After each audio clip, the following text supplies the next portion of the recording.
Quran surah kedua ayat 233, posisi paling kanan sebelah bawah.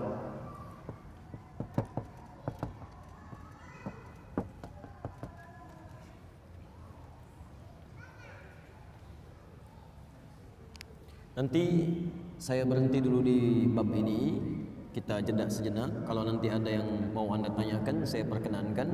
Kalau tidak, kita rehat sejenak, kemudian kita teruskan kembali pada bahasan yang selanjutnya. Baik, fase kelahiran.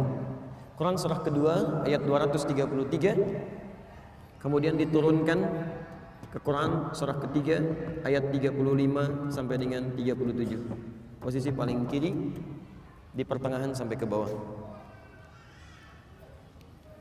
Baik, bismillah. Quran surah 2 ayat 233. Wal walidatu yurdi'na auladahunna haulaini kamilaini liman arada an yutimma ar-radha'ah. Bapak dan Ibu, kalau tadi fase kandungan tugas kedua orang tua masih sama, masih kompak. Pasca lahiran mulai dipisah oleh Allah. Mulai ada beda tugas. Tolong pahami betul ini ya. Pertama, tugas seorang istri yang baru melahirkan, namanya langsung disebut oleh Allah beda. Namanya walidah. Walidah, ibu yang baru melahirkan. Wal walidatu, dan perempuan yang baru melahirkan itu yurdi'na auladahunna. Tolong jangan banyak diberikan beban, kata Quran. Fokuskan saja dirinya untuk bisa memberikan ASI bagi anaknya. Kalau bisa sempurnakan sampai dengan 2 tahun. Ibu, tugas pertamanya maksimalkan ASI. Masya Allah.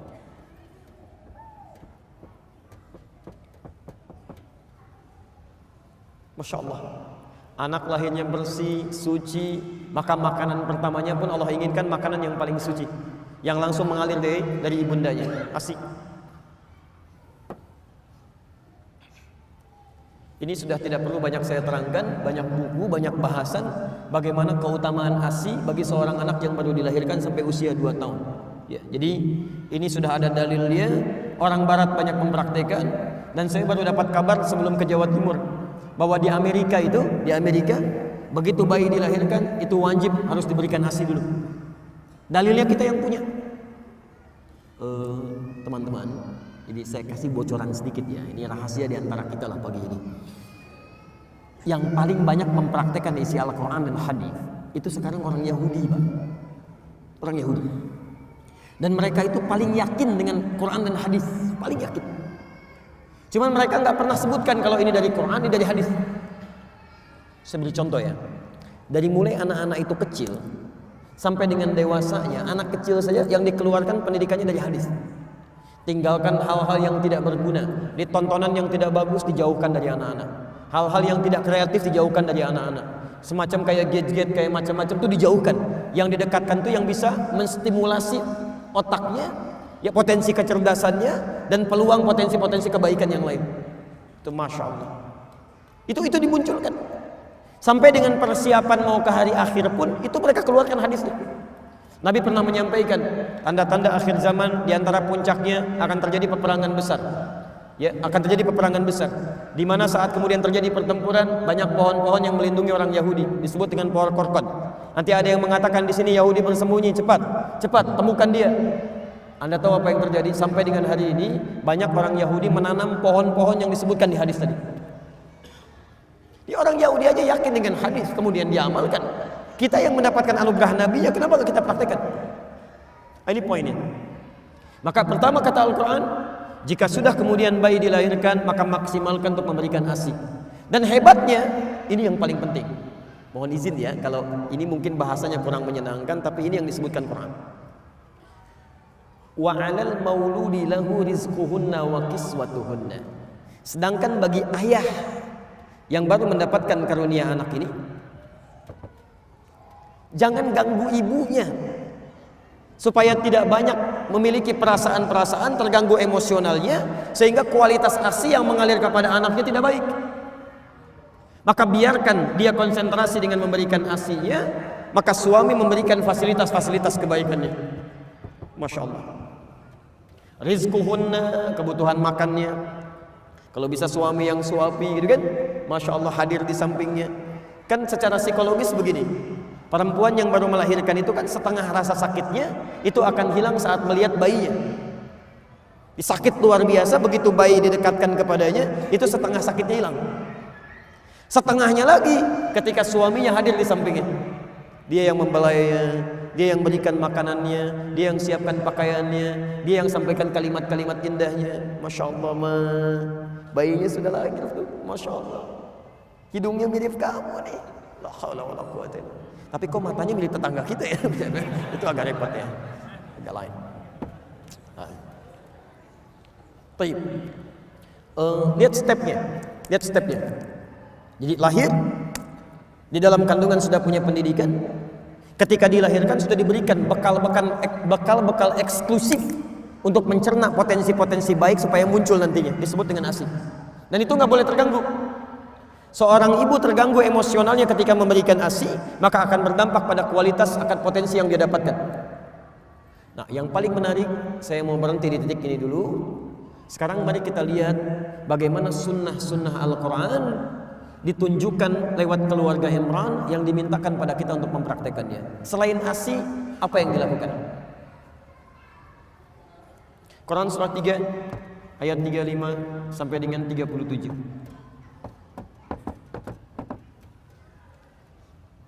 Barangkali kebanyakan anak-anak kita ada di fase ini nantinya. Baik. Ayat 35 itu yang tadi sudah saya ulas. Idz qalat imra'atu Imran, "Rabbi inni nadzartu laka ma fi batni muharraran fataqabbal minni. Innaka sami'ud du'a." Ya Allah, saya bernazar anak yang saya kandung ini menjadi anak yang soleh dekat denganmu ya Allah. Saya mohon jadikan dia anak yang dekat denganmu. Jadi mohon izin Bapak dan Ibu sekalian, sekali lagi, setiap anak yang dikandung mohonkan kepada Allah. Dan bagian keduanya di ayat ini, tolong spesifik minta anak ini mau direncanakan jadi apa. Jadi Anda harus punya planning. Misal, anak pertama itu jadi penghafal Quran. Masya Allah. Anak kedua tafsirnya. Masya Allah. Anak ketiga hadisnya misalnya. Anak keempat fikihnya. Wah, ini kalau dikabulkan oleh Allah Subhanahu wa taala indah sekali. Begitu punya persoalan, nah anak pertama apa ayatnya? Ini Abi, Masya Allah. Adik hadisnya apa? Ini Abi, Masya Allah. Tafsirnya apa kakak? Ini Abi, Masya Allah. Hukum fikihnya apa? Ini Abi. La haula wala quwata illa billah. Namira pokoknya kosong, nggak ada pengajian. Habis nih. Ini indah. Yang Anda mulai rencanakan. Nah sekarang ayat 36-nya. Selain sunnah yang ini, teruskan. Falamma wada'atha, tatkala bayinya dilahirkan, qalat rabbi inni wada'tuha untha. Kemudian orang tua mulai berdoa lagi kepada Allah Subhanahu wa taala setelah menerima tentang kelahiran ini, baik laki-laki atau perempuan. Hannah pernah berkata, ya Allah, yang lahir perempuan ya. Dijawab oleh Allah, wallahu a'lamu bima wada'at wa laysa dzakaru kal untha. Allah lebih paham tentang yang dilahirkan untuk kemaslahatan kamu. Perempuan pun punya keistimewaan yang tidak dimiliki oleh laki-laki. Jadi ini adab, kalau sudah dilahirkan terima, baik laki-laki atau perempuan, itu yang terbaik. Jangan mengeluh. Jelas ya? Baik. Apa yang dilakukan? Kemudian wa inni sammaituha Maryam. Selanjutnya mulai beri nama dengan nama yang terbaik. Cari nama-nama yang baik. Awas, hati-hati. Ada banyak sahabat dan sahabiyah yang namanya diganti oleh Rasulullah SAW karena mengandung unsur yang tidak baik di dalamnya. Abu Hurairah namanya Abdurrahman, asalnya Abdus Syams. Ketika datang masuk Islam langsung diganti namanya oleh Nabi. Jangan Abdus Syams, ganti jadi Abdurrahman. Taib. Ada perempuan namanya Su'ah, si jelek, diganti oleh Nabi, enti Jamilah, ganti jadi Jamilah. Dicari nama-nama yang terbaik di situ. Ya. Dan hati-hati, jangan sampai ada nama anak-anak misalnya, bahkan ketika diberikan nama tanpa disadari, itu nama-nama yang tidak disukai oleh Allah Subhanahu wa taala. Misal nama-nama setan, ya. Hati-hati. Khanzab nama setan, Dasim nama setan, hati-hati. Kemudian Misud nama setan, Walhan nama setan. Atau saya sebutkan dulu barangkali ada yang mirip-mirip langsung ganti ya, gitu pula. Awas, hati-hati ya, nama-nama yang tidak baik cepat tinggalkan. Berikan nama yang terbaik di sini. Dan ini yang paling penting. Ingat, nama itu bagian dari doa bagi yang bersangkutan. Jangan bercanda dengan nama, kasihan. Saya lihat KTP beberapa orang Indonesia pernah menerima di media sosial, itu Masya Allah, ada yang namanya karena bapaknya senang lawakan, anaknya dinamakan Warkop DKI, gitu kan? Ada yang dinamakan dengan tokoh-tokoh yang kontroversial. Kasihan, karena yang akan membawa beban dari nama itu anaknya, bukan orang tuanya. Jelas ya? Teruskan. Berikan nama. Ini Asi, nama. Wa inni u'idzuha bika wa dzurriyyataha minasyaitonir rajim. Ini yang jarang dilakukan. Sejak anak dilahirkan, langsung bermohon kepada Allah Subhanahu wa taala agar dia dijauhkan dari setan. Ada setan khusus yang menggoda anak dari mulai lahir, namanya Ummu Sibyan. Ya. Berdoa supaya dijauhkan dari setan.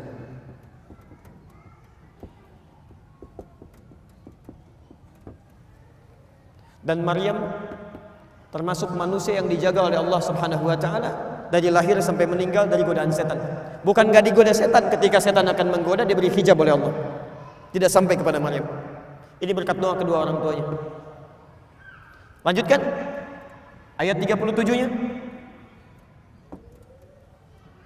Tadi Maryam punya nazar anaknya supaya dekat dengan Allah Subhanahu wa taala. Seperti Anda punya rencana, anak pertama jadi ini, kedua jadi ini, ketiga jadi ini. Maka bagaimana cara mewujudkan doa yang tadi dipanjatkan? Ini poinnya. Maka mulailah kemudian wujudkan doa itu dalam bentuk ikhtiar dini. Seteruskan. Lahir. Satu, fokus untuk berikan ASI. Kedua, beri nama yang baik yang menunjukkan harapan. Yang ketiga, berlindung kepada Allah, mohonkan berlindung dari setan dan keburukan. Nah, ini yang keempat. Mulai berikhtiar menyiapkan perangkat dari doa yang dimohonkan. Lihat ayat 37-nya. Imran dengan Hannah, bukan nabi, bukan rasul, bernazar kepada Allah supaya anaknya menjadi anak yang salihah, dekat dengan Allah Subhanahu wa taala. Bukan cuma doa. Setelah berdoa kepada Allah, maka beliau berikhtiar dicari guru terbaik yang bisa membimbing anaknya dekat dengan Allah. Maka dipilihkanlah guru terbaik di zamannya Nabi Zakaria. Dipilih guru. Tidak hanya guru, ditempatkan di tempat terbaik yang mendekatkan dengan Allah Subhanahu wa taala, dibuatkan mihrab. Perhatikan. Doa ada, ikhtiar ada, dipilihkan gurunya, ada tempatnya. Ketika semua ini sudah disiapkan, apa yang terjadi? Turunlah jawaban langsung dari Allah Subhanahu wa taala. Ayat 37-nya. Fataqabbalaha rabbuha biqabulin hasanin wa ambataha nabatan hasana. Ketika semua diikhtiarkan dengan semua ini, maka turun jawaban dari Allah. Saya terima, kata Allah, semua ikhtiar ini. Kalau Allah sudah terima semua ikhtiar orang tua, maka Allah langsung yang akan memperhatikan anak yang dimaksudkan, dari mulai tumbuhnya sampai dengan meninggalnya. Saya mau tanya kepada Anda ya. Anda orang tua, alhamdulillah, ibunya mengandung 9 bulan lebih. Kemudian dilahirkan, Anda bekerja keras, dirawat di rumah. Saat dia mulai sekolah, apakah Anda bisa memastikan kalau anak Anda bisa menyentuh makanan yang baik, bertemu dengan teman yang baik, mendapatkan perawatan yang baik? Belum tentu. Kita punya keterbatasan. Bahkan anak pulang ke rumah masih bisa menyentuh sesuatu yang salah. Di sini mungkin belum pernah terjadi, Pak. Tapi pernah terjadi kasus di Jakarta. Ini orang tua muslim yang taat baik. Anaknya TK-nya Islam, SD-nya Islam, SMP-nya Islam, SMA-nya Islam. Ini kisah nyata, perempuan. Dikira sudah kuat modalnya, kemudian masuk ke universitas yang kurang bagus dari sisi akidahnya, walaupun favorit dari sisi keilmuan umumnya. Sudah masuk ke kampusnya, 2 pekan tidak pulang ke rumah, Pak.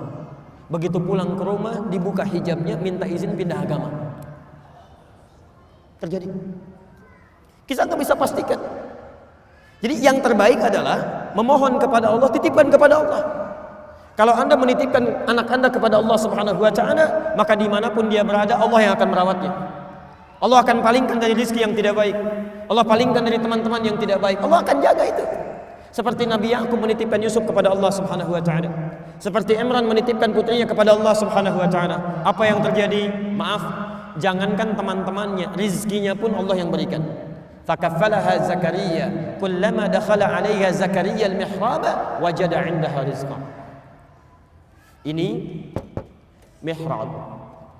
Kuncinya yang pegang Nabi Zakaria, yang memberikan segala kebutuhannya, pakaiannya, makanannya, segalanya, yang nyimpan Nabi Zakaria. Tapi kata Al-Quran, setiap kali mau menyampaikan kebutuhannya masuk ke dalam mihrab, sudah ada di dalamnya. Ketika Anda menitipkan anak Anda kepada Allah, maka Allah yang akan berkenan memberikan segala kebutuhannya. Kalau ada yang haram, akan dipalingkan masuk yang halal dengan cara apapun. Sampai heran, kalau musim anggur ada anggur wajar, ini bukan musim anggur ada anggur. Qala ya Maryam anna laki hadza, Maryam dari mana semua ini? Qalat huwa min indillah. Ketika anak didekatkan dengan Allah Subhanahu wa Ta'ala, maka yang meluncur dari lisannya, yang dilihat oleh matanya, yang didengar oleh telinganya sampai ke ujung kakinya, itu lillah, karena Allah Subhanahu wa Ta'ala. Ya, maka mulai hari ini silahkan Anda boleh punya cita-cita, siapkan sampai dilahirkan, tapi mohon cari guru yang baik. Coba saat ke sekolah tuh disurvei dulu, kepala sekolahnya siapa, guru-gurunya bagaimana, pada rajin sholat apa tidak, senang tilawah Quran atau tidak, security-nya seperti apa, lingkungan sekitarnya bagaimana. Ini modalnya. Maka apa yang terjadi? Saya tutup dulu sebentar segmen yang pertama ini. Perhatikan.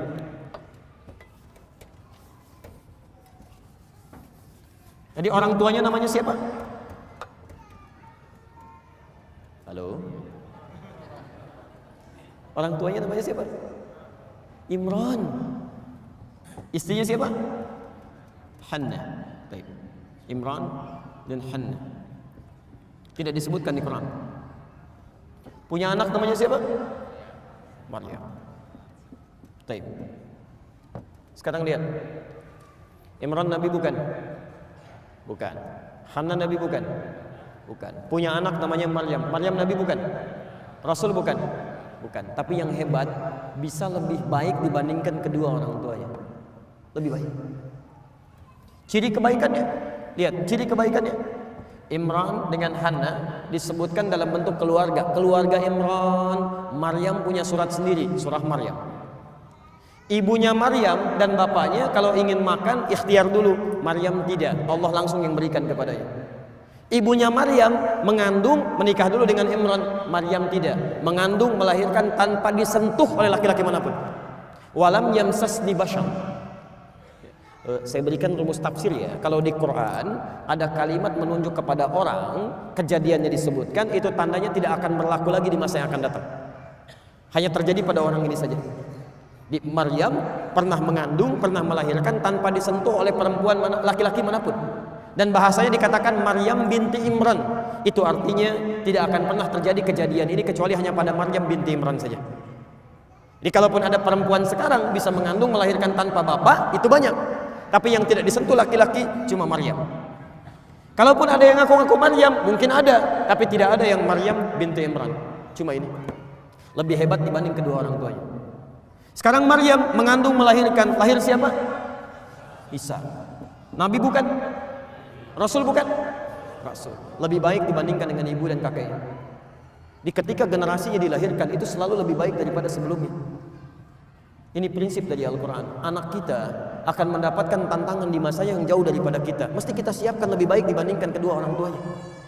Jadi kalau punya anak lebih baik daripada bapaknya, punya cucu lebih baik daripada kakek, neneknya, dan kedua orang tuanya. Karena tantangan dia di masa depan lebih daripada kita saat ini. Sering orang tua mengatakan, Ustadz mohon doakan supaya anak saya bisa seperti Ustadz. Saya katakan jangan, harus lebih daripada ini. Karena tantangan dia di masa datang lebih daripada ini. Ini poinnya. Anda boleh nggak hafal Quran dan berikhtiar sampai hari ini, tapi anak Anda mesti ada. Masa satu keluarga besar nggak ada yang hafal Quran satupun? Masa satu keluarga besar nggak ada yang tahu hadis satupun? Mesti ada. Ada yang harus kita banggakan di hadapan Allah Subhanahu wa taala. Nanti di akhir kajian saya akan tunjukkan bagaimana Quran menawarkan masuk surga satu keluarga bersama-sama. Satu keluarga. Dan itu tawaran, kalau ada yang ingin silahkan, yang tidak itu pilihan Anda. Saya berikan jeda sebentar, kalau ada yang mau bertanya saya perkenankan. Kalau tidak ada, kita jeda sebentar, kemudian kita bisa lanjutkan beberapa menit untuk menyempurnakan bahasan ini.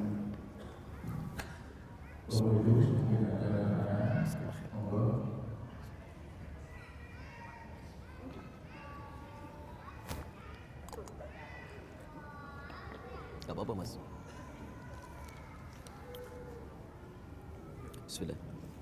Waalaikumsalam warahmatullahi wabarakatuh. Ustadz maunya untuk berdoa ketika sholat dilaksanakan posisi berdiri, ketika takbir atau selesai sholat. Kalau berdiri itu kapan? Saya pernah mendengar sujud akhir sholat itu waktu yang pas untuk berdoa. Baik, ada 4 posisi. Saya ulang, ada 4 posisi dalam sholat yang langsung dijamin oleh Al-Quran dan hadis Nabi SAW sebagai posisi yang cepat mengabulkan doa. 1, berdiri. Dalilnya di Quran surah ketiga Ali Imran ayat 38 sampai 39, di Al-Baqarah ayat ke-45, di hadis Nabi SAW riwayat Abu Daud nomor hadis 649. Nanti saya turunkan. Yang kedua, saat ruku dan sujud. Saat ruku dan sujud. Dalilnya di Quran ada di surah ke-48 Al-Fatah ayat 29. Selanjutnya 4. Jadi tadi berdiri, 2 ruku, 3 sujud di ayat yang sama. Yang keempat, sesaat sebelum salam. Di setelah mengatakan innaka hamidum majid, itu ada doa yang kalau Anda bisa mohonkan dengan baik juga cepat dikabulkan. Itu riwayatnya ada di hadis Muslim nomor hadis 588. Tapi saya mulai dari yang berdiri dulu ya. Ada 2 cara ketika Anda ingin bermohon saat berdiri dalam sholat. Cara pertama yang tidak dilafadzkan berdasarkan isyarat di Quran, surah ke-2 Al-Baqarah ayat ke-45, wasta'inu bisabri wassalah. Dan jika Anda memiliki persoalan dalam kehidupan, terima dengan sabar, kemudian mintakan solusinya lewat sholat. Saya turunkan kalimatnya, mohon bisa dihapus dulu. Ya.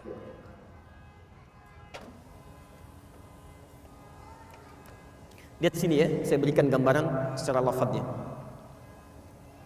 Cukup, jazakallah. Saya turunkan Quran surah kedua ayat ke-45, posisi paling kanan di pertengahan, gak sedikit ke bawah. Wasta'inu. Perhatikan cara menerjemahkannya. Dan jika Anda punya persoalan dalam hidup, mintakan solusinya. Pertama, bis sabri, dengan sabar. Jadi jangan mengeluh. Jangan mengeluh. Lalu kemudian terima dulu dengan sabar, lalu tunaikan salat, wassalah. Minta dalam salat. Dijelaskan di hadis kapan mintanya, kapan mintanya. Di hadis Abu Daud nomor hadis 649. Lihat, fokus. Perintah Qur'annya wasta'inu, dan mohonkan kepada Allah. Kalau Anda ingin robah kalimat wasta'inu menjadi bentuk permintaan, kita yang minta, maka dalam bahasa Arab kalimatnya akan berubah dari ista'inu menjadi nasta'in. Saya turunkan. Nasta'in.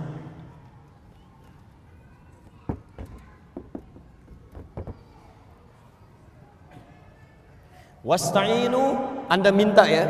Lalu kita mau minta, robah kalimatnya dari wasta'inu menjadi nasta'in. Sekarang perhatikan.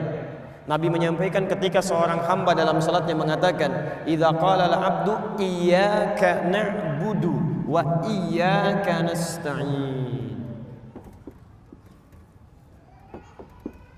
Ya Allah, kami sekarang salat menyembah-Mu saja. Dan sekarang kami punya persoalan ya Allah.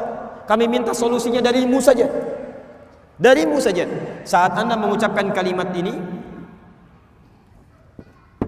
bukankah Anda ucapkan saat berdiri? Dalam mengucapkan Al-Fatihah itu, dalam baca Al-Fatihah. Setelah Maliki Yaumiddin apa bacaannya? Iyyaka na'budu wa iyyaka nasta'in. Perhatikan jawabannya. Hadza baini wa baina 'abdik. Ini perjanjian antara aku dengan hambaku. Wali 'abdi ma sa'al. Syaratnya kalau benar salatnya sampai berdiri ini, sampai berdiri, ma sa'ala. Apapun yang dia minta saat ini akan dikabulkan. Di cara pertama cukup tidak perlu dilafadzkan, dalam hati saja. Jadi begitu Anda mengatakan wa iyyaka nasta'in, Anda hadirkan suasananya. Anda punya persoalan apa dalam kehidupan? Jelas di sini? Baik, nanti saya turunkan dalilnya lagi. Jadi kita pakai dalil bukan pakai pendapat ya. Awas, dan ini dipraktekkan. Dipraktekkan. Tapi syaratnya ini mesti benar salatnya. Jadi kalau salat Anda nggak benar dari mulai takbir bahkan dari wudu sampai ke sini, Anda nggak akan dapat yang ini. Tidak akan dapat. Jadi kalau salat Anda benar dari mulai wudu sampai dengan takbir sampai berdiri, maka ini diberikan yang pertama kali. Ya. Makanya Nabi itu sangat ketat dalam masalah salat. Saya sampaikan sampai 2 kali, dari tadi malam di Al-Irsyad sampai tadi subuh ya, di Masjid Al-Falah. Disebutkan di Al-Bukhari nomor hadis 751, 757, di hadis Muslim nomor hadis 397. Babul musyi fis shalah. Ada orang yang datang kepada Nabi namanya Khalad Az-Zurairi. Ya. Ja'a rajulun ila Nabi sallallahu alaihi wasallam. Datang seorang lelaki pada Nabi sallallahu alaihi wasallam. Fadakhala ila al-Masjid Nabawi, masuk ke masjid Nabi. Fa shalla bi jambin Nabi sallallahu alaihi wasallam. Salat di samping Nabi. Kemudian dia mulai bertakbir sampai salam. Falamma sallama yaminan wa shimala, tatkala salam ke kanan dan ke kiri, faqala lahu Nabi sallallahu alaihi wasallam. Nabi sallallahu alaihi wasallam langsung berkata pada orang ini, "Shalli fa innaka lam tusalli." Kamu salat lagi karena kamu belum salat. Padahal sudah salam. Dia mengulang sampai 3 kali, tapi Nabi mengucapkan kalimat serupa. Anda salat lagi karena Anda belum salat. Apa kata orang ini? Ya Rasulullah, ma uhsinu ghairah, alimni. Ya Rasulullah, saya enggak bisa lebih baik daripada ini. Tolong ajarkan saya. Maka diajarkan oleh Nabi dari mulai wudu, Pak, sampai dengan salam. Idza qumta ila shalah asbighul wudu, thumma istaqbilil qiblah, thumma fakabbir. Kalau kamu mau salatnya bagus sempurna, sempurnakan wudu begini caranya. Kemudian menghadap ke arah kiblat sampai kakinya diatur, bagaimana cara berdirinya, bagaimana lebar kakinya, bagaimana cara bertakbirnya, bagaimana cara bersedekapnya sampai akhirnya. Sampai di situ Nabi mengatakan di Al-Bukhari nomor hadis 651, "Shallu kama raaitumuni usolli." Salatlah kalian seperti persis melihat saya. Saking ingin benarnya salat kita bukan masalah fikihnya, tapi Nabi ingin memastikan bahwa kita yang salat mendapatkan minimal karunia ini. Jelas di sini? Yang kedua, ada yang boleh dilafadzkan dalam berdiri. Boleh, bisa dilafadzkan. Jadi yang ini belum dilafadzkan, masih memohon. Yang kedua yang dilafadzkan. Kapan itu dilafadzkan? Setelah membaca Al-Fatihah. Setelah membaca Al-Fatihah. Antum kalau selesai baca Al-Fatihah dalam salat baca apa? Halo? Jangan katakan wallahu alam, enggak ada. Waladhdallin, wallahu alam, enggak ada. Baik, setelah baca Al-Fatihah baca apa? Surah.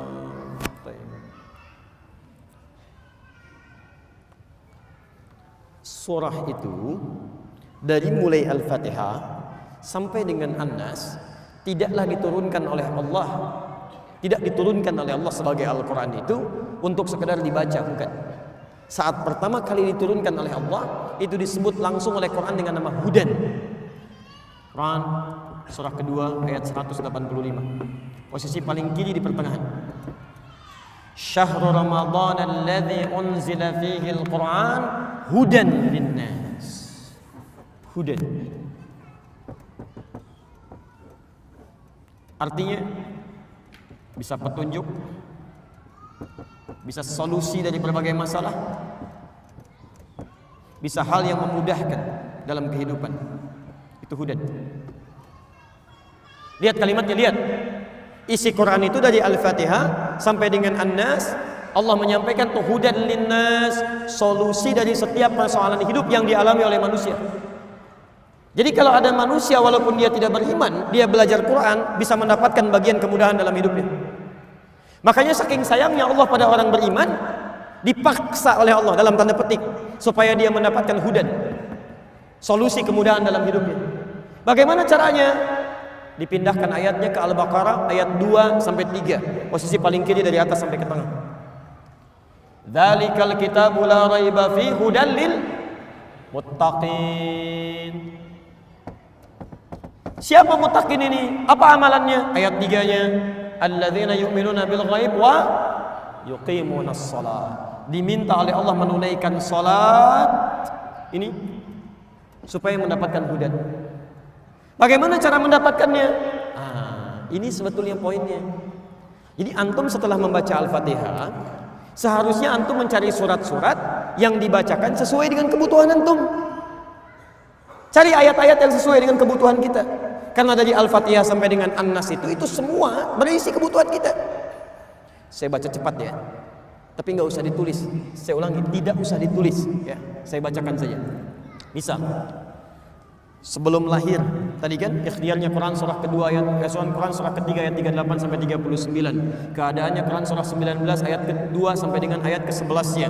Begitu dia mulai mengandung, bagaimana kandungannya supaya baik, Quran surah ke-7 ayat ke-189.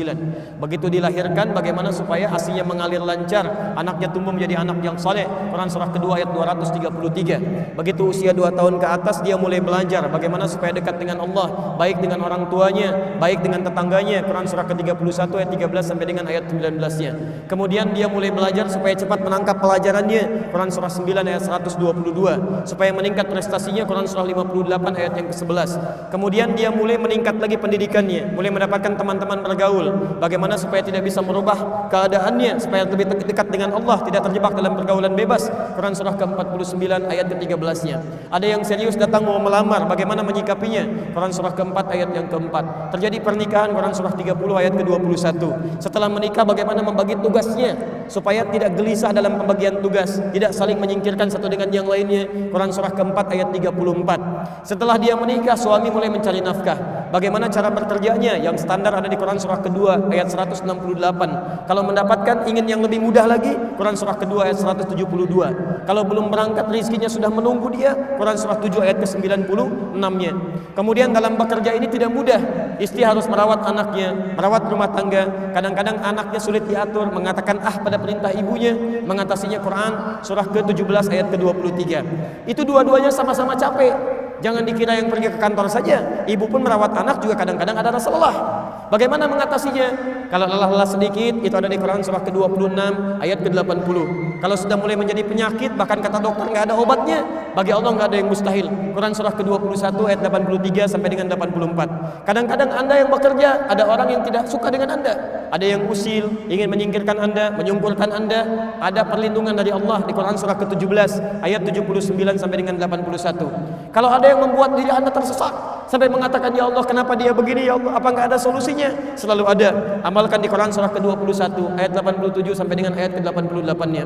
Sampai Anda beraktivitas lagi, mendapatkan kesenangan hidup, harta mulai melimpah, Masya Allah, rumah semakin luas, syukuri itu semua dengan mengamalkan tuntunan di Quran surah ke-14 ayat yang ke-7-nya. Tapi ketika datang ujian, tingkat ujian bisa macam-macam, ada yang ringan, yang menengah, kemudian yang kuat. Pelajari itu supaya siap menghadapinya di Quran surah kedua ayat 214. Solusinya di Quran surah ketiga ayat 142. Cara sabarnya di Quran surah kedua ayat 155 sampai 157. Sampai Anda terus berkembang, usia 40 tahun, orang tua masih ada, ingin berbakti pada orang tua, ada di Quran surah ke-46 ayat yang ke-15-nya. Sampai kemudian Anda semakin sepuh mengatakan, ya Allah, apakah saya akan hidup untuk selamanya? Tidak. Satu saat kamu akan meninggal. Bagaimana cara meninggalnya, ya Allah? Kamu akan kedatangan maut di Quran surah ketiga ayat 185. Maut itu datang lewat malaikat yang diutus, Quran surah 32 ayat yang ke-11. Bagaimana cara diambilnya, ya Allah? Kalau kamu ingin tenang diambilnya, kerjakan amal soleh, maka kamu akan dipanggil dengan kalimat yang menenangkan. Ya ayyatuhan nafsul mutmainnah, Quran surah 89 ayat 27 sampai dengan ayat 30. Tapi kalau kamu banyak amal salah, tidak ada amal soleh, maka panggilannya akan sedikit menegangkan. Quran surah ke-8 ayat ke-50 sambil dipukulin malaikat. Ya Allah, saya telah mengalami malam pertama di alam dunia. Bagaimana malam pertama di alam kubur? Apakah menyenangkan atau ada persoalan? Kalau ingin senang, Quran surah ke-3 ayat 169 sampai 172. Kalau kamu ingin sedikit menegangkan sambil ditampakkan neraka jahanam dari mulai pagi sampai dengan sore, boleh. Ada di Quran surah ke-40 ayat 46 sampai dengan 47-nya. Ya Allah, bagaimana suasana hisab? Apakah menyenangkan atau tidak? Kalau kamu ingin masuk surga tanpa hisab, langsung masuk mendapatkan berita gembira surga, ada amalannya di Quran surah kedua ayat 25. Tapi kalau kamu misalnya banyak amal salahnya, mengabaikan perintah Allah, bahkan kamu bisa masuk neraka tanpa hisab. Ada di Quran surah ke-18 ayat 100 sampai dengan 101-nya. Ya Allah, bagaimana suasana surga nanti ya Allah? Ayo kerjakan amal saleh. Ada surga bersama Rasulullah tingkat yang paling tinggi. Amalan di Quran surah ketiga ayat 31, Quran surah 59 ayat yang ke-7, Quran surah 33 ayat 21. Ada surga yang di taman surga yang memberikan langsung Allah, bisa melihat Allah tanpa hijab. Quran surah 75 ayat 22 sampai dengan ayat 23. Ada amalannya di Quran surah ke-51 ayat 15 sampai dengan ayat 23. Ada surga seluas langit dan bumi. Kemanapun kamu beraktivitas tidak akan pernah menemukan ujungnya. Quran surah ketiga ayat 133 sampai dengan 134. Ada semua. Ada semua. Di Anda punya masalah apapun, ayatnya ada di Quran. Jadi begitu mengatakan waladhdallin, cari ayat yang sesuai dengan kebutuhan Anda. Mintakan, boleh dilafazkan. Masalahnya Ustaz, saya nggak hafal ayatnya. Jadi yang dibaca dari subuh sampai isya, An-Nas lagi, minal jinnati, dan dikabulkan oleh Allah. Mimpinya ketemu jin terus gitu kan. Itu yang boleh dilafazkan. Tapi ini saya mohon maaf kalau tadi agak cepat ya. Makanya saya katakan jangan ditulis. Tapi yang paling indah, Quran tidak pernah membuka sebuah persoalan kecuali melahirkan solusi. Ya Allah, saya harus bacakan ayatnya. Bagaimana cara saya menghafalkannya? Ditawarkan langsung di Quran. Nanti lain waktu, kalau saya punya waktu yang lebih luas lagi, saya turunkan metodenya, metode Quran langsung. Kata Allah, saya akan berikan jaminan kepadamu untuk mudah menghafalkan Qurannya. Bahkan disebutkan 4 kali di satu surah. Surah 54 ayat 17, ayat 22, ayat 32, ayat ke-40. Walaqad yassarnal Qur'ana lidzikri fahal min muddakir. Dan kami jamin, kami akan mudahkan semudah-mudahnya Al-Quran itu untuk dihafalkan, untuk diingat. Sekarang ada nggak di antara Anda yang mau menghafalkannya? Pak, Bu, saking mudahnya, anak usia 4 tahun, mata buta, hafal Quran. Bahkan anak kita itu, rekor penghafal Quran paling muda itu orang Indonesia. Dan fisiknya itu dikatakan belum sempurna. Fajar namanya. Lahir dengan keadaan yang terlihat tidak sempurna, tapi begitu bicara kalimat yang keluar pertama kali itu Quran. ASI diberikan, ayahnya bacakan Quran 1 juz. ASI diberikan, ayahnya bacakan Quran 1 juz. Begitu bisa bicara yang keluar Al-Quran. Saking mudahnya seorang perempuan usia 82 tahun tidak bisa baca, tidak bisa menulis, diperdengarkan oleh cucunya Al-Quran. 2 tahun hafal Quran. Hafal Quran. Jadi menghafal Quran itu sulit atau mudah? Kalau mudah kenapa sampai pagi ini belum hafal? Kalau sulit di mana sulitnya? Karena semua orang mengatakan mudah. Nah, ini mungkin yang harus kita pelajari. Nanti lain waktu, nanti saya turunkan metodenya. Kita sudah buat PowerPoint-nya. Bahkan alhamdulillah kita sudah susun mushafnya. Kita bikin mushaf At-Taisir. Nanti lain waktu saya turunkan bagaimana metode menghafal Quran lewat Al-Quran. Bukan metode buatan manusia. Dan ini standar. Semua penghafal Quran akan mengikuti metode ini. Ya, kalau metode sudah banyak sekarang, sesuai dengan pengalaman masing-masing. Ada metode menghafal Al-Quran semudah tersenyum gitu kan. Ada sudah senyum-senyum gak hafal-hafal misalnya kan. Itu bukan masalah metodenya yang salah, andanya yang gak serius. Ada yang demikian ya. Nanti kalau ada waktu saya coba berikan teori singkat. Insya Allah Anda tidak nyampe 5 menit hafal 5 ayat dengan nomornya sekaligus, dengan ayatnya, dengan nomornya. Mau insya Allah? Nanti di akhir ya, karena cuma butuh 5 menit saja insya Allah. Saya teruskan dulu ini. Jadi saya kira sudah terjawab ya yang ini. Nanti dalam ruku ada, dalam sujud ada, termasuk sesaat sebelum salam. Karena tidak ditanyakan, nanti lain waktu kita bahas. Waalaikumsalam warahmatullahi wabarakatuh. Apakah semua orang sudah ditetapkan takdirnya oleh Allah Subhanahu wa taala, dan apakah orang kafir itu sudah takdir Allah? Pertama begini, antum pahami dulu apa itu takdir. Takdir itu pilihan hidup. Pilihan. Yang pilihan kita itu kemudian ditetapkan oleh Allah Subhanahu wa taala. Jadi Anda bisa terbuka ingin mengambil atau tidak, itu pilihan Anda. Karena itu manusia diberikan kemampuan untuk memilih. Misal, baik dan buruk. Allah ciptakan ini baik, ini buruk.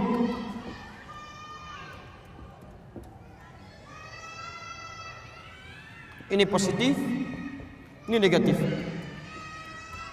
Apa-apa itu dunianya, anak-anak memang begitu ya. Kalau tidak teriak-teriak ya jalan-jalan, atau lompat-lompat. Yang paling aneh orang tuanya yang teriak-teriak, atau yang jalan-jalan. Biarkan aja itu dunianya, cuma dikondisikan aja. Lihat sini, Allah menciptakan kebaikan dan keburukan. Yang buruk ini diciptakan bukan untuk menjadikan Anda berperilaku buruk, bukan, tapi untuk menguji supaya yang baik-baik ini muncul ke permukaan. Misal, Allah ciptakan sifat jujur. Saat yang bersamaan dibuat lawannya dusta, bohong. Allah ciptakan sabar, dibuat lawannya marah.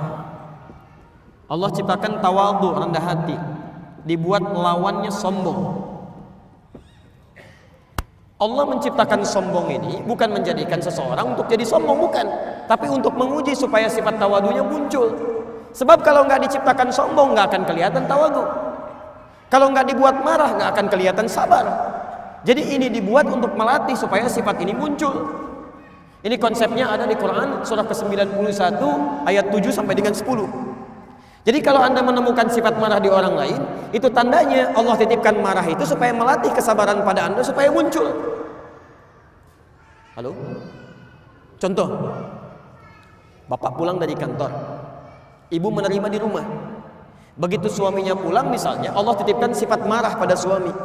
Saat suami marah itu bukan ingin menjadikan suami pemarah, bukan, tapi untuk menguji sifat sabar dalam istri supaya muncul ke permukaan. Jadi begitu menemukan sifat yang negatif, seharusnya lawannya ini yang cepat dimunculkan, maka akan indah kehidupan rumah tangga. Begitu suami datang marah, berarti saya harus sabar. Selesai. Jadi berbahagialah kalau ibu mendapatkan suami pemarah. Artinya Allah ingin meningkatkan kesabaran pada ibu. Misal, antum pulang ke rumah menemukan istri cemberut. Cemberut. Apa lawan cemberut? Senyum. Langsung cari lawannya. Jadi begitu pulang ke rumah, istri cemberut, antum senyum. Assalamualaikum. Kayaknya kenal. Siapa ya? Dia, Masya Allah. Selesai masalah. Ini istri cemberut, antum marah, gak akan nyambung. Kamu kenapa? Emang kenapa? Oh, gak akan nyambung. Gak akan nyambung. Ini poinnya. Jadi itu keduanya pilihan. Ya. Saya pernah ceritakan di Bali itu Masya Allah.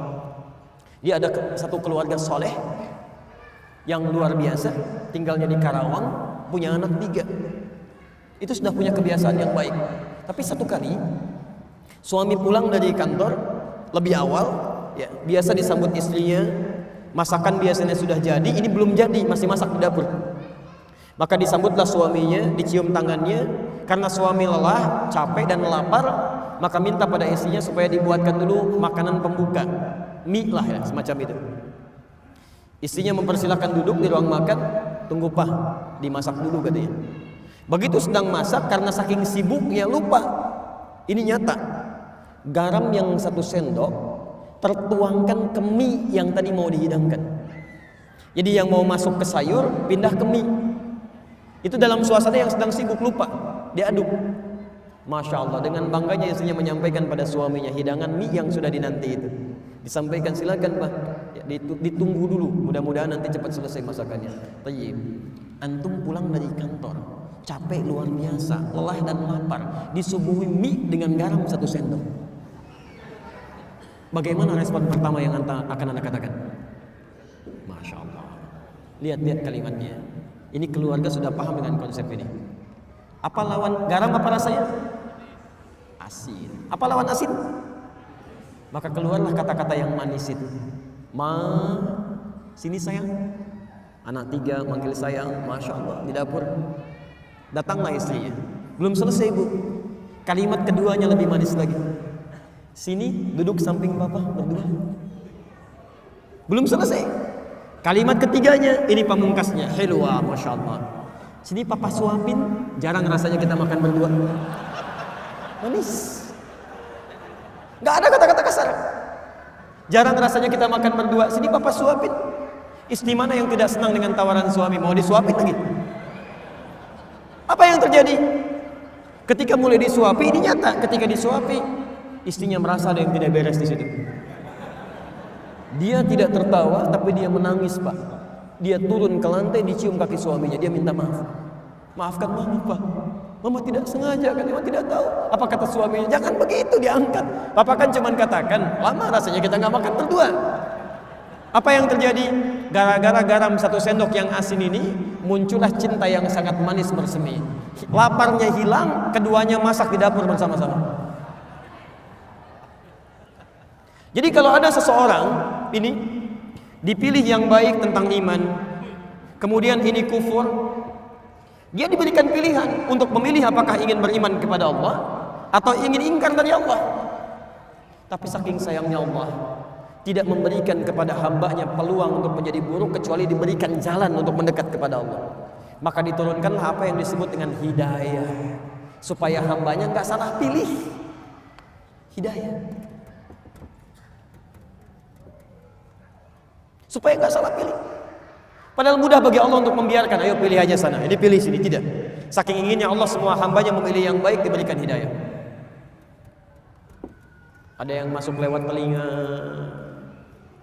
Azan, apa artinya azan? Bukan, itu secara fikih. Kalau secara bahasa artinya telinga. Jamaknya uzun. Ya, maaf dari kata uzun, jamaknya azan, telinga. Jadi kalimat yang satu-satunya akan sampai kepada telinga selama masih punya pendengaran. Saya saat berada di Kairo, di Mesir selesai adzan, itu Libya adzan. Libya selesai adzan, Tunisia adzan. Tunisia selesai adzan, Maroko adzan. Maroko selesai adzan, Aljazair adzan. Nyebrang sedikit ke Spanyol, ke Perancis, ke Italia. Ternyata Masya Allah, lafaz adzan tidak pernah berhenti dalam 24 jam. Antum cek aja Selamongan ini. Ini berhenti, sana adzan, sana adzan, sana adzan, 24 jam. Kalau itu bukan kalimat yang Allah sampaikan kepada kita, mustahil bisa ada kalimat seperti itu. 24 jam. Bukankah di situ diperkenalkan lafaz Allah? Allahu Akbar, Allahu Akbar. Bukankah diperkenalkan kalimat syahadat? Asyhadu an la ilaha illallah. Dan tidak sedikit orang mendengarkan adzan kemudian dia masuk Islam. Ada hidayah lewat pandangan. Ya, pernah ada 2 orang, 1 orang Indonesia, kedua dari luar. Kuliah di Amerika. Yang orang Indonesia ini bagus. Dia seringkali lihat acara Channel One dari Mekah, tersambung lewat Masjidil Haram. Secara singkat satu kali dia sedang buka acara sholat Isya di Masjidil Haram. Ya, imamnya saat itu Syekh Sudais. Dia iseng bertanya kepada kawannya. Dia katakan, kawan, menurut kamu ada berapa orang di masjid itu? Kata non muslim tadi, ya mungkin ribuan orang. Kata temannya, tidak, itu paling minimal 500.000 orang. Lalu dia bertanya lagi, berapa waktu yang dibutuhkan untuk menjadikan orang-orang ini bisa rapi seketika? Kata temannya tadi, paling minimal mungkin 2 pekan. Jadi dia bayangkan satu-satu dirapikan begini. Kata temannya yang muslim, saya akan tunjukkan kepada anda, tidak sampai 5 menit semuanya akan rapi. Temannya kaget, mustahil itu. Kata kawannya, saya tunjukkan. Begitu iqamah, Allahu Akbar, Allahu Akbar, Allahu Akbar, yang tawaf semua berhenti, bikin barisan rapi. Belum 1 menit, temannya sudah bingung. Tunggu sebentar. Begitu Syekh Sudais mengatakan istaw, istaqim, rapatkan, luruskan, kemudian mulai bertakbir, semua takbir, tidak ada yang diam. Anda tahu apa yang terjadi? Teman ini langsung berkata, yang non muslim, tolong tunjukkan kepada saya bagaimana caranya masuk Islam, karena agama ini pasti bukan rekayasa manusia, mustahil bisa begini. Tunjukkan pada saya bagaimana caranya masuk Islam. Orang cuma nonton sholat Isya bisa masuk Islam. Antum yang sudah dikasih nikmat Islam menunda-nunda sholat Isya, itu pilihan. Di konsep ini ada di Quran surah ke-29 ayat 69.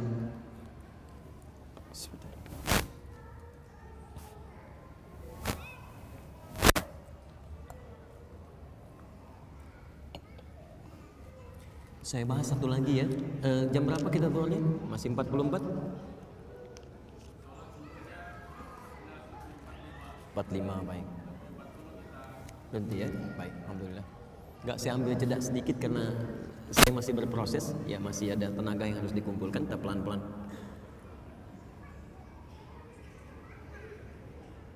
Baik Ustadz, kalau rizki adalah qadar Allah, bagaimana pengaruh doa dalam permohonan rizki?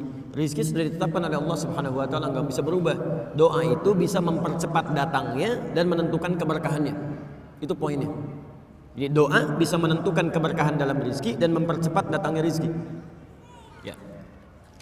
Dalilnya Quran surah ke-51 ayat ke-22, posisi paling kanan sebelah bawah. Itu tentang rizkinya yang ditetapkan. Kemudian diberikan kepada kita Quran surah kedua ayat 29. Ikhtiarnya ada di Quran surah kedua ayat 168. Dipercepatnya di Quran surah kedua ayat 172. Kemudian bisa kita dapatkan lebih termasuk dengan cara doa. Belum berangkat rizkinya sudah bisa datang dengan cepat. Itu ada di Quran surah ke-7 ayat ke-96. Saya turunkan supaya lebih paham. Boleh saya hapus dulu? Atau bisa digeser sedikit? Bismillahirrahmanirrahim. Ini bahasan terakhir yang saya sampaikan. Lalu kita simulasi untuk coba menghafal Qurannya. Saya berikan contoh sedikit. Ya, artinya manual. Ya, alhamdulillah. Gak apa-apa, saya terangin sendiri, saya tulis sendiri, saya hapus sendiri. Masya Allah, alhamdulillah. Baik. Perhatikan sini. Konsep rizki Quran surah ke-51 ayat 22, posisi paling kanan, di agak sedikit ke bawah. Lihat sini. Wa fis samaa'i rizqukum wa ma tu'adun. Dan di langit itu rizki Anda sudah ditetapkan, tidak akan tertukar. Dan dijanjikan akan diberikan. Dijanjikan akan diberikan. Mustahil ada orang lahir tanpa ada rizkinya, mustahil. Burung aja ada rizkinya, masa kita yang dihisab tidak ada rizkinya? Dan tidak akan tertukar. Jadi jangan iseng ngambil punya orang lain. Gak ada kerjaan. Gak ada kerjaan karena rizki Anda sudah ada. Kalau Anda ngambil punya orang lain, itu suatu saat akan dikembalikan. Dia cuma mempersulit diri sendiri. Nah, sekarang pertanyaannya, rizkinya di langit, kita tinggal di mana? Di bumi. Rizki di langit, tinggal di bumi. Maka kemudian rizki yang di langit ini Allah turunkan ke bumi supaya mudah kita dapatkan. Dalilnya Quran surah kedua ayat 29, posisi paling kanan sebelah bawah. Walladzi khalaqalakum ma fil ardi jami'a. Kami jadikan segala yang di bumi itu untuk kalian semua. Jadikan segala yang di bumi. Hujan turun menjadikan tanah-tanah yang kering jadi gembur kembali, muncul tanaman, muncul buah-buahan. Di bawahnya kemudian ada macam-macam, ada emas, ada tembaga, ada nikel, ada macam-macam segala turunan ke bawahnya. Anda ambil itu, Anda olah, hasilnya jadi masjid, jadi bangunan, jadi rumah, jadi macam-macam. Baik. Fokus. Rizkinya ada di mana tadi? Di langit. Sekarang kita ada di mana? Bukan, kita di Lamongan, di Masjid Namira. Antum ada di Lamongan. Lamongan bagian dari bumi bukan? Baik, bagian dari bumi. Antum tinggal di Lamongan, cuman rizkinya turunnya di bumi. Bumi itu belum tentu di Lamongan, mungkin turun di Ampel. Antumnya di Lamongan, rizkinya turun di Ampel. Apa yang harus dilakukan? Dicari, datang ke sini. Maka turun Quran surah kedua ayat 168. Ada ikhtiar. Dia tidak cukup dengan memohon kepada Allah, ya Allah, ya Allah, masjid tinggal kubahnya, ya Allah, Allahu Akbar, turun dari atas, breng, kubah gitu kan. Masya Allah, tukang cornya kemudian bangkrut, tukang kubahnya bangkrut, nggak ada kreativitas di situ. Maka ya ayyuhan nasu kulu mimma fil ardi halalan thayyiban. Hei manusia, silahkan bergerak, beraktivitas untuk mendapatkan sebagian dari kebutuhan hidup Anda, terkhusus untuk kebutuhan makan. Sekarang lihat. Ini ya ayyuhan nas untuk manusia. Kita bertanya, ya Allah, Non muslim nggak sholat, nggak puasa, rizkinya dapat. Kami yang muslim sholat, puasa juga, masa rizkinya sama dengan cara mendapatkannya? Apakah ada kekhususan untuk kami? Maka bagi orang-orang yang beriman diberikan jalan cepat untuk mendapatkan rizki. Di Quran surah kedua ayat 172. Posisi paling kiri di agak sebelah atas. Ya ayyuhalladzina amanu kulu min thayyibati ma razaqnakum. Hai orang-orang yang telah menyatakan dirinya beriman kepada Allah. Kulu min thayyibat, perhatikan kalimatnya. Ma razaqnakum. Syarat pertama, cari rizki dengan iman. Orang yang mencari rizkinya dengan iman, maka dia otomatis imannya akan membimbing kepada yang halal. Mustahil menemukan yang haram. Makanya di ayat ini kalimat halalnya dibuang. Kalau di ayat yang ini masih dicantumkan kulu mimma fil ardi halalan thayyiba. Tapi bagi orang beriman kalimat halalnya dibuang. Kulu min thayyibati ma razaqnakum. Kenapa kalimat halalnya dibuang? Karena dia punya iman. Imannya otomatis membimbing dia langsung pada yang halal. Dimaaf, kalau ada orang beriman masih menemukan harta yang haram, ada yang salah dalam imannya. Ada yang keliru di situ. Ketika dia mencari dengan imannya, maka ma razaqnakum, kami yang akan siapkan rizkinya untuk orang ini, bukan dia yang lelah mencarinya. Baru gerak sedikit, rizkinya sudah datang. Baru berangkat sedikit, peluangnya sudah muncul. Apa tanda keimanan pertama dalam mendapatkan ini? Doa. Doa. Doa. Bukankah Imran berdoa untuk anaknya? Bukankah ibunya berdoa untuk anaknya? Ketika bapak ibunya berdoa untuk anaknya, apa yang diberikan oleh Allah pertama kali? Kullama dakhala 'alaiha Zakaria al-mihraba wajada 'indaha rizqa, rizkinya. Tapi kalau Anda ingin lebih cepat lagi, belum keluar, rizki sudah disiapkan. Itu ada di Quran surah ke-7 ayat 96. Walau anna ahlal qura amanu wattaqau, iman plus taqwa. Ini poinnya. Iman plus taqwa. La fatahna alaihim barakatin minas sama'i wal ard. Kami akan bukakan semua pintu-pintu keberkahan rizki di langit dan di bumi. Tadi rizki ada di mana? Langit. Diturunkan ke mana? Sekarang semua pintu rizki oleh Allah dibuka di langit dan di bumi. Jadi di Lamongan dibuka, di Ampel dibuka, segala dibuka, di langit dibuka. Maka rizkinya yang datang mencari Anda, bukan Anda yang datang mencari rizki. Syaratnya iman plus takwa. Bagaimana cara meningkatkan takwa? Ada 115 kali penyebutannya dalam Al-Quran. Anda keluarkan ayat-ayat ini, praktekkan dalam kehidupan, maka Masya Allah, rizki akan mudah didapatkan. Lihat sahabat Nabi SAW, sibuknya luar biasa, tapi masih sempat sholat fardu di masjid berjamaah. Malam masih tahajud sampai khatam Quran, tidak meninggalkan amalan-amalan sunnah, masih puasa juga. Hidupnya santai, bekerja juga, ibadahnya nyaman, asetnya hari ini masih ada. Utsman bin Affan masih punya aset di Bank Saudi sampai hari ini. Abdurrahman bin Auf kapaknya terbuat dari emas. Sahabat-sahabat mulia, kayanya luar biasa, sholat dikerjakan, 5 waktu di masjid, malamnya masih tahajud, dan indah karena meningkatkan takwa kepada Allah Subhanahu wa taala. Coba antum lihat burung, keluar cuma pagi, pulang sore, rizkinya dapat.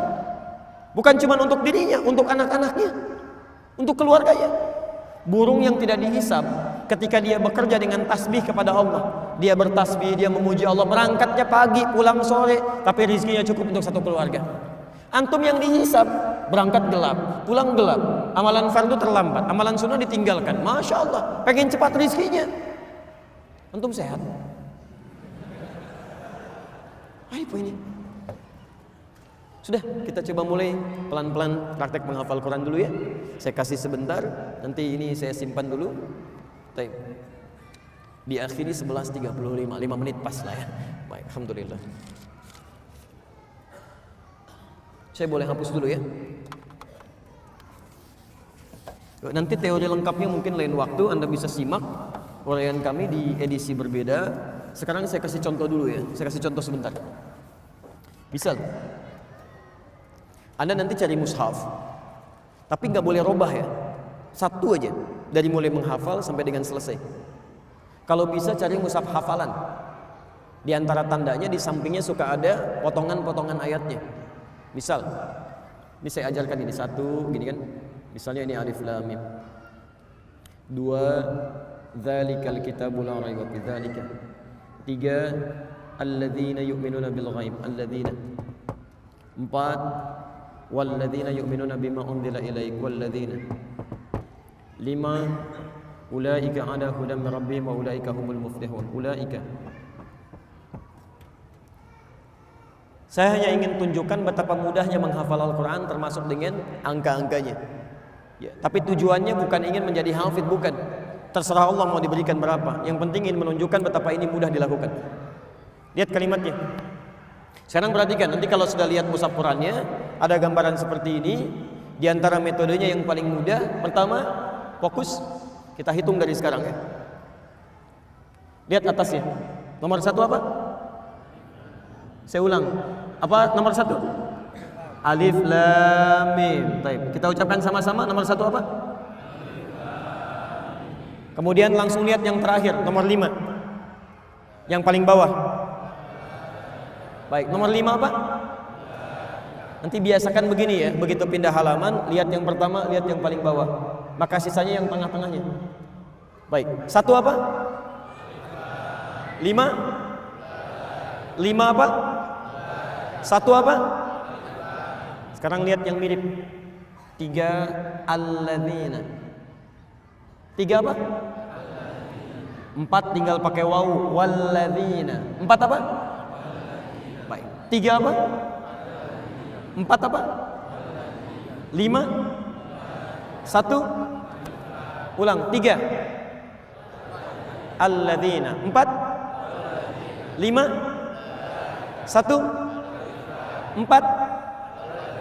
3. 5. 1. Tinggal yang kedua. Dzalika. 2 apa? 3 apa? 4 apa? 5 apa? 1 apa? Saya ulang. 1. 2. 3. 4. 5. 3. 2. Sekarang saya hapus dulu. Ini apa? Bukan, ini kosong, nggak ada apa-apa. Bisa. Tapi karena Anda sudah tervisualisasi dengan nomor-nomor ini, angka-angka ini, otomatis begitu melihat angka, Quran yang muncul di benak Anda. Nanti kemanapun ditanya akan indah, semuanya Quran. Masya Allah Ustaz, apa kabar? Baik. Tinggal di mana Ustaz? Di Bekasi. Nomor berapa rumahnya? F1 nomor 6. F1 alif lam mim 6. Innal ladzina kafaru sawa'un 'alaihim a'anzartahum lam tunzirhum. Masya Allah. Anak berapa Ustaz? Dzalikal kitabul la raiba fihi hudal lil muttaqin. Istri berapa Ustaz? Alif lam mim. Alhamdulillah. Haula wala quwwata illa billah. Jelas ya? Nanti lain waktu lah. Ini saya hanya ingin tunjukkan sebetulnya Quran itu dimudahkan. Betapa mudah untuk bisa mendapatkan itu semua. Saya hitung Anda nggak nyampe 2 menit tuh bisa mendapatkan bagian dari itu. Nanti silahkan praktekkan dengan guru-guru yang lain. Dan saya dengar ada rumah tahfidz di sini. Semoga Allah Subhanahu Wa Taala berikan kemudahan untuk proses tahfidzul Quran yang ada di sana. Dan semoga antum semua sebelum meninggal dunia diberikan oleh Allah Subhanahu Wa Taala nikmat untuk bisa menghafalkan Al-Quranul Karim. Tidak cukup dengan amin, tapi mulai dulu dari sekarang ya. Cari guru yang baik, mulai menghafal dan mohonkan kepada Allah Subhanahu wa taala kebaikan.